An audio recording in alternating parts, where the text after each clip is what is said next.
ang convener ng Stop NCAP Coalition at National President din ng Laban TNVS. Good morning po sa inyo, Sir June De Leon, si Xander po ito at si Jane. Good morning! Magandang umaga po, Sir Sander. Magandang umaga po sa inyo lahat. Opo, kayo po kahapon kasama po yung inyong mga kasamahan sa iba pang mga transport groups ay lumabas po sa mga lansangan para po ipanawagan ang pagpapatigil sa no contact apprehension policy. Ano po ba ang inyong point of view tungkol dito sa NCAP na ito? Tama po, no? Lumabas po tayo, nagkaroon po tayo ng transport caravan kasama ang iba't ibang transport sector at mga pribadong motorista upang ipahayag na dapat po itigil na itong NCAP dahil unang-una marami pa po tayong dapat ayusin dito sa NCAP at marami pa po tayong sinasabi sa MMDA, sana mapakinggan po ito na ayusin muna natin ito. Hindi po tayo against sa disiplina na gusto nilang mangyari. Pero baka po, number one, baka po ito po, iba po kasi ang napapadala ng notice of violation. Hindi po mismo yung driver, kung hindi yung may-ari ng sasakyan. Sa part po naming transport sector, may mga operator po tayo at meron driver. Ang napapadalan po ng notice of violation, hindi naman po yung driver, kundi yung may-ari ng sasakyan.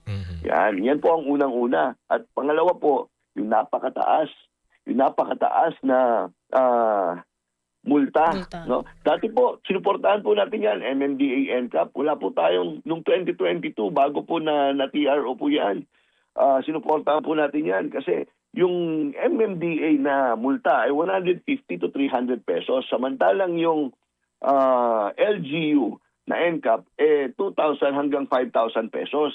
Laki po ng diferensya. Ngayon po, nung pag-lift ng suspension, pag-lift ng TRO, ay naging 1,000 to 5,000 pesos na rin itong MMDA. Sabi ko, ano nangyari? Bakit naging ganun? Meron nung mga point of view naman ng ating mga kababayang netizens po na kung wala ka namang ginagawang masama o gagawing masama, wala rin naman daw dapat ikatakot sa NCAP. Sinasabi narinig po natin yan at sinasabi rin po natin, no? Walang problema sa disiplina. Pero sir, iba po ang private motorist na lalabas ng bahay papunta sa opisina lamang at pupunta sa palengke or mamamasyal sa mall. Iba rin po ang motorista, yung driver ng hanap buhay mo ay mamasada. 16, 12, 16, 24 hours, lalo na mga taxi driver, TNVS driver. Napakahabang oras po ang binibigay niya, ginugugol niyan para kumita ng 1,000 sa kalsada. Sigurado po magkakamali po yan. Sa pangit po ng kalsada natin, hindi naman po nila inayos yan ng 3 taon na wala ang NCAP. Hindi naman po inayos ang kakalsadahan natin. Hindi rin po inayos ang mga guhit, yung mga lane markings, yung mga signages, yung digital timers. Wala naman pong ginalaw ang MMDA dyan. 3 taon, walang NCAP. Bakit hindi nila inayos? Yan po yung mga nakikita natin butas.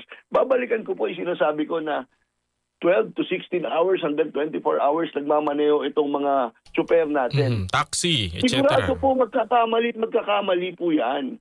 Yan po ang hindi data nila nakikita. Nababad sa kalsada itong mga tsuper.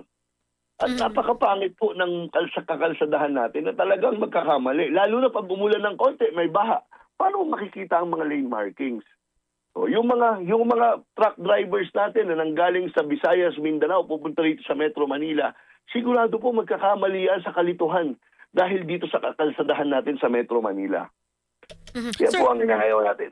Yan po ang inahayaw natin, hindi po yung disiplina. Opo, meron na po ba kayong, kumbaga sinubukan nyo na rin po ba na makipag-ugnayan sa MMDA para kahit papano, kumbaga mapag-usapan ho ninyo, maiparating ho ninyo mismo kay MMDA Chairman Romando Artes ito hong inyong mga hinaing tungkol sa NCAP? Kahapon lang po, nandun tayo sa MMDA, hindi naman po tayo nilabas. Halos araw-araw tayo lumalabas, simula nung nagkaroon ng issue ng lifting ng NCAP, nagpapapansin ho tayo. Hindi naman ho tayo pinapakinggan, hindi man ho tayo pinapapansin. Ang gusto lang nila, ituloy-tuloy ang NCAP at kumita sila tungkol dito sa NCAP. At sinasabi ni Ginoong Artes, hindi po sa negosyo ito. Wala po dahil ang bumili po ng camera ay ang MMDA, galing po sa taxpayer po ito, hindi katulad ng sa LGU. Bakit tumaas po yung multa? Galing pala sa amin yan, taxpayer. Bakit mataas ang multa? Actually, gusto po namin sanang makaharap si Ginoong Artes para personal naming masabi itong mga hinaing na to. Pero mukhang ayaw tayong kausapin ni Ginoong Artes tungkol dito. Ay naku sir, ibibigay namin yung number sa inyo. Ganda po yan. Hindi sa atin nga, hindi Hindi, alam nyo, ma-share ko lang po Sir Jun, no? Hindi, parang LTO po yan, bibigay yung address. Ano mo, ito pa. Oo, Hindi. ito pa. Yung data privacy, hindi natin alam, no? Oo, pinamimigay ng LTO pala yung privacy namin, no? Wala naman kaming pahintulot dyan, pabigay lahat ng data namin tungkol sa sasakyan. Hindi, tsaka Sir Jun, kasi dito ho sa Metro Manila, isang example na lamang ho yung no right turn on red signal. Ayan. May mga kalsada po na may nakalagay na no right turn on red signal. Meron din naman po mga kalsada na wala. Tapos, parang depende ho noong wala pang NCAP at mga traffic enforcer po ang nagpapatupad ng batas trapiko. Pag traffic, minsan kahit no right turn, pinapa-right turn na rin kasi nga traffic. So parang ngayong may NCAP, ano bang susundin namin? Di ba ho, may mga ganun kasi yung kapag ka-traffic enforcer na nagpapatupad, minsan depende kung ma-traffic o kaya, alam mo yun, parang para maibsan yung traffic, medyo nababali yung mga batas. Pagkatao ang nagpapatupad. Yan nga po ang sinasabi natin.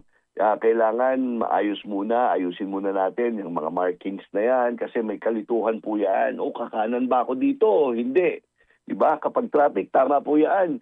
Pag may enforcer na po sa gitna at yun po ang enforcer ang nasusunod. Kasi kapag kinakawayan ka na ng enforcer at hindi ka pa rin kahit stop yan, lalapitan ka, baka matikitan ka pa, hindi mo ba ako nakikita? Gaganon yan.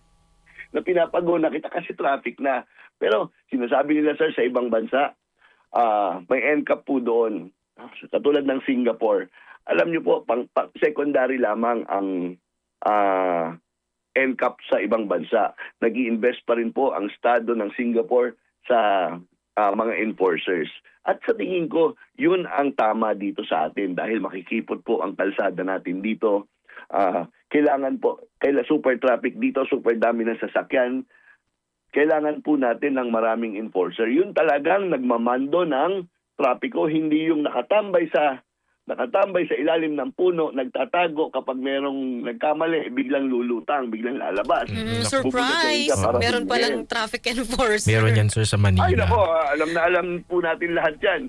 Meron din sa Quezon City. Opo, dapat po Binulong on gano'n. air. Sa mga malalaking kalsada katulad ng EDSA C5 yan, maglagay po kayo ng NCAP dyan. Sige, maglagay po kayo ng NCAP. Pero wag naman po lahat ng kalsada. Abay, nagulat po tayo. Sinabi nila nasa 300 plus pala ang camera na nila ngayon. Sir, kanina sinasabi niyo po na yun nga, nangangalampag na kayo, nasa harapan na ho kayo ng tanggapan ng MMDA, hindi naman ho kayo nilalabas, mukhang ayaw namang makipag-usap. Kung kayo po ay patuloy na dededmahin nga ng MMDA, may plano ho ba kayo na, hindi ko alam kung pwede to kuya, no, na umapela ng petition sa Supreme Court para ho